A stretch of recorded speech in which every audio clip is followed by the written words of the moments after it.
tenemos en línea a Alejandro Fernández, @AlejoFer1398. ¿Por qué? Porque hoy es miércoles para hablar de los hilos de Twitter. Y Alejandro publicó un Twitter sobre la importancia del baloncesto para un país ex Unión Soviética como lo es Lituania. Alejandro, buenas tardes, bienvenido a La Medida Imperfecta, ¿cómo estás? Buenas tardes, Miguel, y a todos los que están escuchando este programa. Muy agradecido, ¿verdad?, de estar en Play Talk Radio y para hablar sobre todo lo que más me gusta, que es el baloncesto.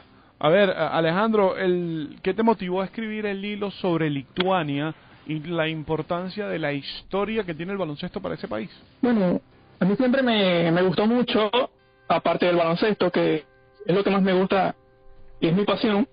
Vivo de esto precisamente, escribir sobre el baloncesto. También me gusta la historia y el deporte como tal siempre ha sido como ha movido más siempre, no esto sino el fútbol. Y siempre ha estado ligado de los acontecimientos históricos. Y hace mucho tiempo, en la previa del Mundial de China, hice unos artículos para Sport Venezuela, una página donde trabajo, sobre el baloncesto en cada uno de los países que participó en ese torneo, y me gustó mucho la historia de Lituania. Ya había leído anteriormente, pero la de Lituania especialmente, y recordaba bastante ese torneo del Poliedro, que fue uno de los primeros que vi, y era fanático de la selección en ese torneo, y me gustó mucho sobre todo el ambiente, como unas personas viajan de Europa del Este al Poliedro solo para ver su selección.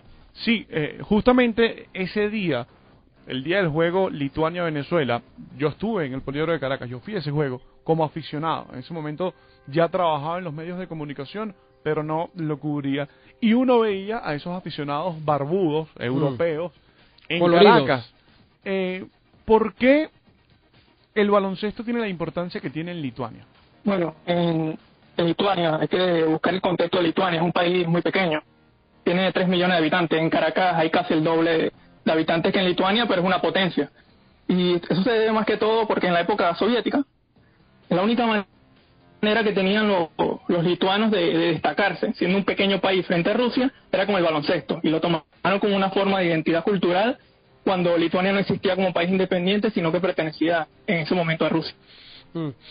Alejandro, todos estos países soviéticos me recuerdan mucho también a lo que formaron a la ex Yugoslavia, hoy por hoy cada uno divididos en enormes cantidades de naciones, pero han logrado al menos en el baloncesto ser muy competitivas. No sé, en el fútbol creo que pudiéramos estar eventos aislados, pero en el básquet, encontrar a selecciones, como bien decía, las soviéticas, de Lituania, aparecen nombres como Eslovenia, como Croacia, como Serbia. Todos estos países divididos de esta zona de Europa, obviamente han tenido un éxito tremendo, pese al sufrimiento que bien mencionas y todo lo que han vivido. Bueno, si vemos el Eurobásquet pasado, la final fue entre Eslovenia y Serbia, que eran dos selecciones que hace 30 años eran una sola. Y tienes a Croacia, que tiene grandes jugadores. Incluso si Yugoslavia no se hubiese separado por el episodio de Petrovic y Divan, que también es muy conocido. Y también planeo escribir un poco sobre esa historia, porque es muy buena, para saber cómo la guerra destruyó un equipo que pudo tener incluso a Doncic y varios NBA jugando juntos internacionalmente. Sí, ojo, cuando vamos a la parte norte de la antigua Unión Soviética, son frontera y son países donde se juega mucho baloncesto. Letonia y Lituania son fronteras entre ellos. Han sido exitosos en el baloncesto, pero a diferencia de otras disciplinas. Porque ellos le aportaban a la selección de la Unión Soviética gran número de jugadores. Y cuando se separan luego de la caída de la Unión Soviética en el 89, pues comienzan a tener esa independencia deportiva. Y ahí es donde te quiero preguntar, Alejandro. Se separan de la Unión Soviética y emerge una figura como Arvydas Sabonis como el gran representante de ese país. Sí, Arvydas Sabonis era un jugador de 2,22 metros, que de los 17 años ya dominaba el baloncesto soviético. Y Lituania, aunque era una potencia, no tenía grandes jugadores, y el equipo más representativo, que era Žalgiris, no podía competir con el CSKA, que era el equipo del ejército rojo, el equipo del Estado. Y cuando apareció Sabonis era una forma de revalidar ese poder, siendo un país tan pequeño, y Žalgiris se convirtió en el mejor equipo de toda la Unión Soviética, incluso fue subcampeón de Europa, pero Sabonis no podía representar a Lituania, todavía pertenecía a la Unión Soviética. Y hay un documental muy bueno que le recomendaría a todos, que se llama El Otro Dream Team, que salió en el 2012 y habla sobre la historia de Lituania en ese proceso de independencia hasta sus primeros Juegos Olímpicos, que fue en Barcelona 92.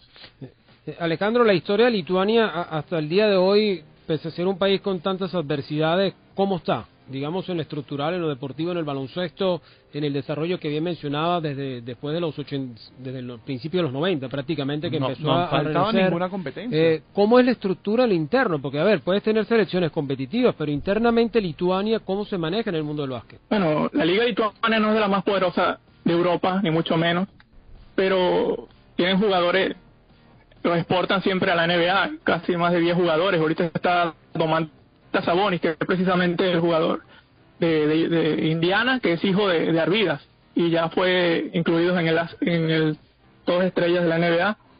Y actualmente, bueno, fueron subcampeones en el 2011, 2013 y 2015, y eso se debe sobre todo a que, bueno, no sé, Luis Miguel estuvo en el juego, que los lituanos eran altísimos, el promedio allá es más de 1,80 m. Sí, y además de las personas normales. No, y no solo eso, sino que cuando revisamos a Lituania como selección, es el único país en Europa que desde que se independizó de la Unión Soviética ha participado en todos los mundiales y en todos los Juegos Olímpicos de la disciplina. De hecho, en Lituania iba a ser el repechaje olímpico en el que iba a participar, sí, claro, Venezuela, justamente. ¿Sí? Incluso para Tokio tienen la posibilidad de volver con Corea también, ¿no? De volver a participar.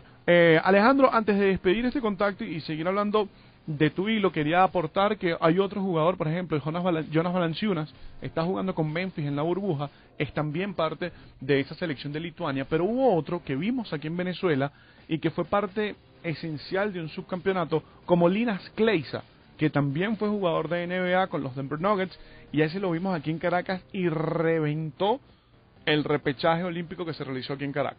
Bueno, era muy querido Linas aquí en Venezuela, sobre todo en ese partido contra Venezuela que terminó mal, y después el partido con Nigeria y Puerto Rico, que el estadio se llenó sobre todo para estar en contra de los lituanos. Claro, porque aquel grupo... Tengo un recuerdo que era un grupo impresionante del partido con Puerto Rico. Era un grupo de 3 equipos, y en las selecciones eran Venezuela, Lituania y Nigeria.